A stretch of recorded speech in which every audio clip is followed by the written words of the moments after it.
Alpha Bravo Delta, Alpha Bravo Charlie Delta Echo Fox Golf Hotel India Juliet. I'm trying to think of I can't remember him. My stepfather was in the military, so I grew up a military brat, at least for a portion of my life. So I always had an affinity for it. We lived right across the street from the recruiting office, so there was the Army, Navy, Air Force, Marines there, and I saw it all the time. Went over, talked to a guy, and told him I was interested. Took the test, signed up for the Army over spring break, literally. Went back, finished spring football, and told the coaches, I'm out. I'm going to the United States Army. The basic training was a 12-week cycle, so I went in October, and it was complete mid-January. So I went to a place called Fort McClellan, Alabama, which is in northern Alabama, and it's up on a rock, up on a mountain, and it was cold. It was I thought with me being 22 that it would be nothing for me. I was wrong. It was tough. It was tough. Air traffic control school was, at that point, was probably the most difficult thing that I had ever done. And you have to have a certain calmness about you, and you have to have a quick wit, quick tongue, and then some foresight and kind of see things moving here. It's when something goes bad. It's when there's an emergency, when there's smoke in the cockpit, or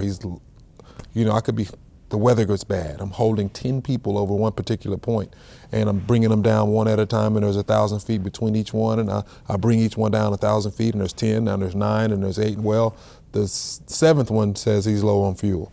Now I have to bring him out, and him, so that's when your training kicks in. So it was rewarding to actually, complete the course. Graduated number 1 in the class. We started with 37, graduated 4. I mean, that's just the process. They're going to weed you out. I don't think at that point, not many people were going to be not many soldiers were going to be in the United States Army within your first 4 years and not do a tour in South Korea. I was in a place called Chuncheon. Camp Page is the military base there, and it's about 10 miles south of the DMZ, the 38th parallel that separates North and South Korea. So we were right there. I was young, I was inquisitive, and I had traveled as a child, so traveling was something I wanted to do, and I was able to do a lot of it. I went to what used to be the Soviet Union, Uzbekistan, and places up there, and Tokyo. Going to Tokyo was like going from Dallas to Houston, in a sense. It was not very far. Could take military hops and go places. I went to New Zealand, down south, toward Australia, just everywhere. I went everywhere. I was patriotic before I went in. And I don't know if that was a byproduct of being the stepson of a soldier or not, but I was, and have always been as long as I can remember. But then actually going in and serving our country during Desert Storm, Desert Shield, because that started in the around 1990, 91, somewhere in there, So I was even more patriotic coming out, and I'm even more of an advocate for this country now because of that. There's a lot of stuff out there now, like social media and maybe 24-hour news channels that paint us a certain way. Well, that's not the America that I know. That's just what we read and what we see. That's not what we live every day. So there's just a level of appreciation that our veterans deserve that they don't get.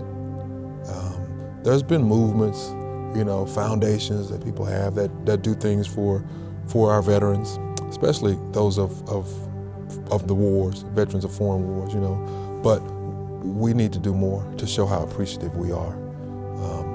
It was the movie Tom Cruise and Jack Nicholson, A Few Good Men, when he said, you live under the very umbrella of freedom in which we provide.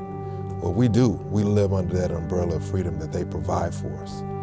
And we need to show them how thankful we are, because it's definitely taken for granted.